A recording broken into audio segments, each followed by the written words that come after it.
नमस्कार. Next example. In triangle ABC, prove that A cos A plus B cos B plus C cos C is equal to 8 delta square upon ABC. So मागे तुम्हाला एकदा सांगितलं होतं की काही prove दॅटची जी examples असतात त्याच्यात LHS किंवा RHS कन्सिडर करून सेकंड साईड येईलच असं किंवा डायरेक्ट येते असं नाही. मग आपल्याला माहिती असलेल्या आधीचे काही एक्झाम्पल्स, रूल म्हणा किंवा काही स्टेटमेंट अशी यूज करून ती सिम्प्लिफाय करत काही वेळेला हे दिलेलं जे स्टेटमेंट आहे तेच प्रूव्ह होतं, असं होऊ शकतं. सो आपण त्या पद्धतीने येते का आपण चेक करणार आहोत. कारण इथे आता डेल्टा आलाय. Delta means area of triangle. So area of ट्रायंगलचे फॉर्म्युले वगैरे आपल्याला इथे लागणार आहेत. आता एरिया ऑफ ट्रायंगलचे फॉर्म्युले कसे, कुठले फॉर्म्युले आपण कन्सिडर करणार, तर LHS बघितले तर A cos A B cos B. आता इथे बघितलं तर हा स्मॉल a आणि कॅपिटल A. सो A असेल तर A cos A आहे, B असेल तर B cos B असं आहे. A cos B आणि B cos A असेल तर साइन रूल चा कन्सेप्ट आपल्याला अप्लाय करता येतो. पण इथे आता A आणि cos A असं ते कॉम्बिनेशन दिसतंय. सो स्मॉल ABC दिसत आहेत, cos A cos B वगैरे दिसत आहेत. सो ह्याच्याशी रिलेटेड असे फॉर्म्युले असतील तर ते कुठले आहेत, तर एरिया ऑफ ट्रायंगलचे AB sin C वगैरे ते फॉर्म्युले ते आपण कन्सिडर करणार आणि ते सिम्प्लिफाय करत कुठे स्टेटमेंट येते का चेक करूया.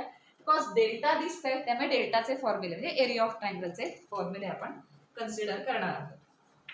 So we know that delta is equal to 1 by 2 AB असेल तर sin C. हा फॉर्म्युला आपल्याला माहिती आहे. आता इथे किती डेल्टा आहे, डेल्टा स्क्वेअर आहे. सो 3 फॉर्म्युले आहेत एकूण डेल्टाचे, त्यातले आपण कुठलेही 2 फॉर्म्युले कन्सिडर करायचे. Again we know that delta is equal to 1 by 2 AC असेल तर काय असणार आहे, sin B असतं. सो हे 2 फॉर्म्युले जे कन्सिडर केले आणि या 2 इक्वेशनचं मल्टिप्लिकेशन केलं. लेफ्ट साइड मध्ये येतात, राईट साइड मध्ये 2 इक्वेशनचं आपण मल्टिप्लिकेशन केलं. जसं ऍडिशन सबट्रॅक्शन करतो तसं मल्टिप्लिकेशन, तर आपल्याला ह्या लेफ्ट साइडला डेल्टा स्क्वेअर होईल आणि आपल्या स्टेटमेंटमध्ये जे डेल्टा स्क्वेअर आहे तिथे अपियर होईल लगेच. सो आपण ह्या 2 स्टेटमेंटचं मल्टिप्लिकेशन करूया. So multiplying equation 1 and 2 we will get left side मध्ये म्हणजे delta square is equal to 1 by 2 into 1 by 2 means 1 by 4 A into A square B C sin B sin C. Right side एवढी होणार आहे 1 by 4 A square B C sin B sin C. आता 4 आपण इकडे transfer केला तर होणार आहे 4 delta square is equal to A square B C sin B sin C. आता ऑब्झर्व केलं तर जे मेन स्टेटमेंट प्रूव्ह करायला दिले त्याच्यात डेल्टा स्क्वेअर आहे, 8 डेल्टा स्क्वेअर आहे अपॉन ABC आहे. सो ती जी RHS आहे ती थोडीशी आपल्याला इथे दिसायला लागली. 4 डेल्टा स्क्वेअर म्हणतोय, आता 8 करायला होते 2 कधी मल्टिप्लाय करता येईल, अपॉन ABC आहे. आता राईट साइडला ऑब्झर्व केलं तर ABC इथे प्रेझेंट दिसत आहे, त्याला आपण इकडे आणलं तर काय होणार, that implies 4 delta square upon ABC is equal to इथे A राहणार आहे A sin B sin C. आता राईट साइड अगदी जशी राईट साइड आहे तशी लेफ्ट साइड दिसायला लागते, फक्त 8 पाहिजे त्यामुळे 2 ने मल्टिप्लाय करूया आणि ही साइड इथे आधी दिली आहे. So 2A sin B sin C is equal to 2 ने इथे मल्टिप्लाय केलं 8 delta square upon ABC. So आपण जे हे एरिया ऑफ ट्रायंगलचे फॉर्म्युले यूज केले ते सिम्प्लिफाय केल्यानंतर काहीतरी आपल्याला एक स्टेटमेंट इथे अवेलेबल झालंय, that is 8 delta square upon ABC is equal to this 2A sin B sin C. पण आपल्याला प्रूफ थोडं वेगळं करायचं आहे, cos A B cos B हे प्रूव्ह करायचं.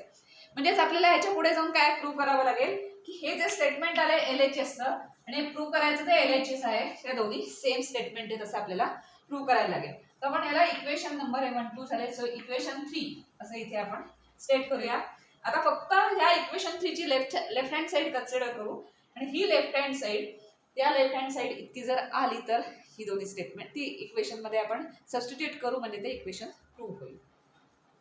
सो आता consider LHS 2A sin B sin C sin B sin C. आता आपल्याला sin B sin C चे वगैरे फॉर्म्युले माहिती आहेत, ते 2 sin B sin C चा फॉर्म्युला असतो त्यामुळे A ला आपण आउटसाइड ला घेऊया. That implies A into bracket 2 sin B sin C चा फॉर्म्युला आपल्याला माहिती झाले आता, which is equal to A into brackets 2 sin B sin C means cos A B minus C minus cos B plus C हा formula इथे apply करणार.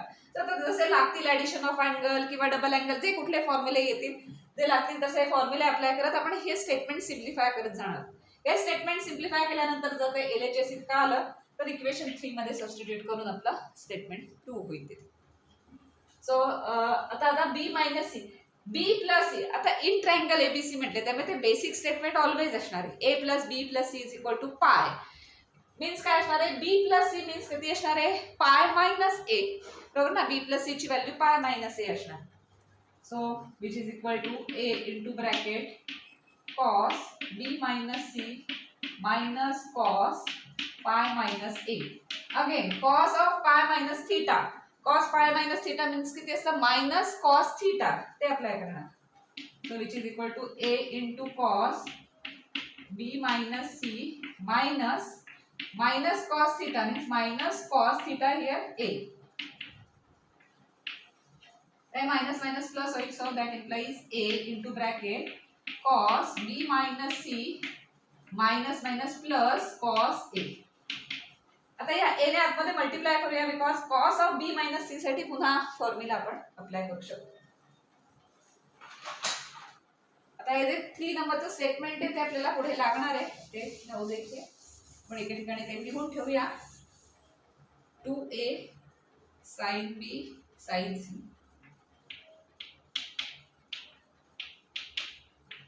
Is equal to 8 delta square upon abc equation 3. Equation 3 जे आहे ते आपल्याला पुढे नंतर लागणार आहे. यातली आपण ही लेफ्ट साइड कन्सिडर केली आता ती सिम्प्लिफाय करतात. a ने इथे आतमध्ये मल्टिप्लाय करूया. So which is equal to a cos b minus c plus a cos a. आता ऑब्झर्व केलं तर हे स्टेटमेंट आपण सिम्प्लिफाय करायला लागलो तिथे कुठेतरी a cos a he term दिसायला लागली. सो फर्स्ट टर्म तिथे अपीयर झालेली आहे. आता या फर्स्ट टर्म नंतर अजून दोन टर्म्स आहेत. या टर्म्स ह्या टर्म वरून कशा काय येत आहेत ते आता आपण थोडं सिम्प्लिफाय करणार. Again cos of b minus c साठी आपण फॉर्म्युले अप्लाय करू शकतो. cos of b minus c म्हणजे cos cos plus sin sin हा फॉर्म्युला आहे. तो फॉर्म्युला अप्लाय करू. So which is equal to a into bracket for cos of b minus c काय फॉर्म्युला येणार आहे cos cos means cos b cos c plus sin b sin c cos cos formula a तो multiply करू आणि ही term plus a cos a. आता हा a आतमध्ये मल्टिप्लाय करू. So which is equal to a cos b cos c plus a sin b sin c plus a cos a. So इथपर्यंत आपलं आता सिम्प्लिफाय झाले. आपल्याला इथपर्यंत स्टेटमेंट मिळालंय. a cos a इथे दिसतंय तर ह्या दोन स्टेटमेंट मध्ये काय सिम्प्लिफाय करता येते का बघूया. आता इथे a cos b आलं इथे b cos b आलं असतं तर ते स्टेटमेंट थोडंसं दिसायला लागलं असतं.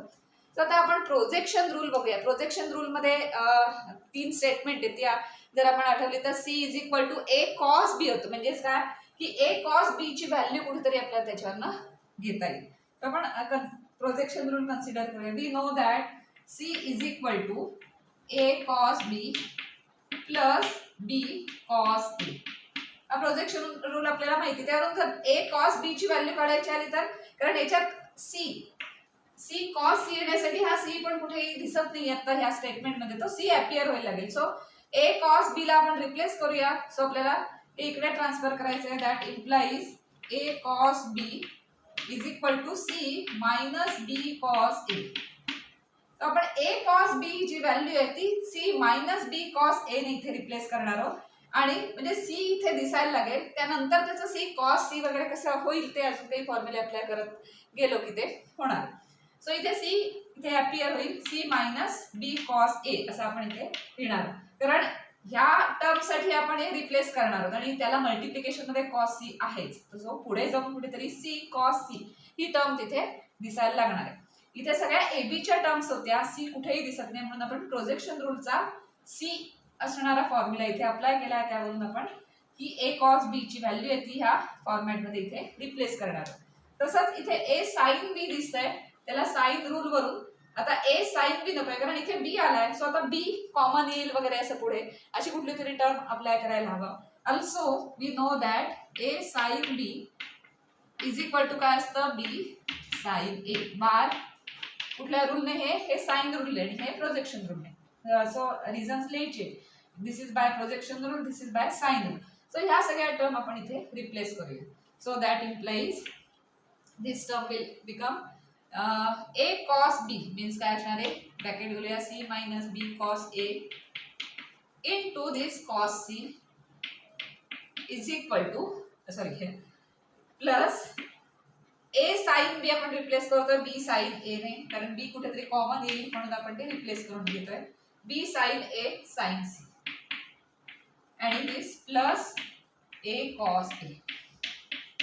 आपल्याला ही सगळी टर्म ह्या फॉर्म मध्ये येते का किंवा यायला हवी असं आपण बघणार आहोत. त्यासाठी आपण थोडेसे काही रूल इथे अप्लाय करतो. सो आता सी अपियर व्हायला लागला, सी ने इथे मल्टिप्लाय केले की सी कॉस सी टर्म पण दिसायला लागेल आणि मग उरलेल्या ज्या रिमेनिंग टर्म्स आहेत त्या कशा ऍडजस्ट होत आहेत ते आपण बघू.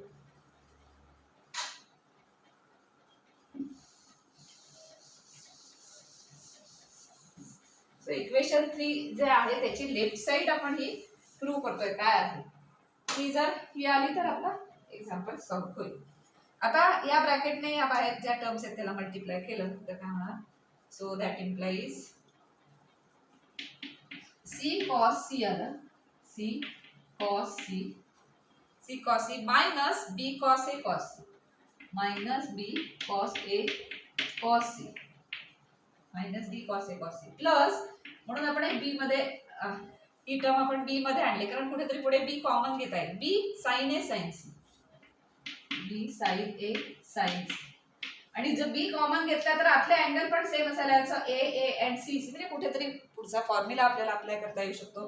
म्हणून आपण ए साइन बी इथे असंच ठेवलं असतं कदाचित, पण हे असं सिम्प्लिफाय होण्यासाठी आपण ए साइन बीला बी साइन ए ने रिप्लेस केलंय ज्याचा आपल्याला पुढे इथे उपयोग होणार. प्लस लास्ट टर्म आहे प्लस ए कॉस ए. आता ऑब्झर्व केलं तर a cos a and c cos c या दोन टर्म्स दिसतात त्यांना आपण एकत्र घेऊया. So which is equal to ही फर्स्ट लिहूया a cos a plus this c cos c a cos a and c cos c या दोन टर्म्स दिसायला लागले. या दोन टर्म मधनं काय कॉमन आहे, b कॉमन आहे, त्यातला मायनस ह्यातला टर्म मायनस आहे, सो मायनस b जर कॉमन घेतला तर अनकॉमन टर्म्स काय काय राहतील आतमध्ये बघूया. So minus B into bracket इथे मायनस घेतल्यामुळे ह्या टर्म झाल्या कॉस ए कॉस सी आणि इथं मायनस कॉमन घेतल्यामुळे मायनस झालं साइन ए साइन सी. आता ह्याच्यासाठी आपल्याला फॉर्म्युला अप्लाय करता येईल. So which is equal to first A cos A plus C cos C plus sorry minus B into bracket cos cos minus sine sine cos cos minus sine sine म्हणजे काय आहे, हा कॉसचा formula आणि cos of addition अँगलचा formula. So cos A plus C चा formula A plus C. आता again ते ट्रायंगलची प्रॉपर्टी अप्लाय करायची. Cos A plus C means काय असतं, cos pi minus B. So which is equal to A cos A plus C cos C minus b into bracket cos a plus c means cos of pi minus b because angle triangles आहेत ना a plus c means pi minus b. So which is equal to a cos a plus c cos c minus b into bracket cos of pi minus theta is minus cos theta. ते formula part झाले असेल minus cos theta means minus cos b. So minus minus plus झालं which is equal to a cos a plus C cos C plus B cos B आणि हेच statement इथे LHS म्हणून होतं. So ही जी व्हॅल्यू मिळाली इक्वेशन 3 च्या लेफ्ट साइडला आपण सिम्प्लिफाय केला. सो इक्वेशन 3 ची लेफ्ट साइड आपल्याला ही मिळाली. सो इक्वेशन 3 it becomes काय होणार आहे की this side is equal to this side. So hence last फक्त एक स्टेटमेंट लिहायचं. सो इक्वेशन 3 बिकम्स इक्वेशन 3 ची LHS कन्सिडर केली होती आणि RHS ही आहे त्यामुळे काय मिळालं that implies a cos a plus C B cos B cos B plus C cos C, this is RHS of this equation 3 is equal to equation 3 ची RHS आहे 8 delta square upon A B C. आणि हेच statement होतं जे आपल्याला prove करायचं होतं, ते आपण इथे प्रूव्ह केलेलं आहे. सो ह्या एक्झाम्पल मध्ये आपण आधी डेल्टाचे काही फॉर्म्युले अप्लाय केले, ते थोडे सिम्प्लिफाय केल्यानंतर हे स्टेटमेंट आपल्याला मिळालं. आणि हे स्टेटमेंट मिळाल्यानंतर एकदा RHS आपली ऍडजस्ट झाली, त्याच्यानंतर LHS फक्त आपण कशी ऍडजस्ट होते त्यासाठी साइन रूल, प्रोजेक्शन रूल वगैरे अप्लाय करून प्रूव्ह केलं.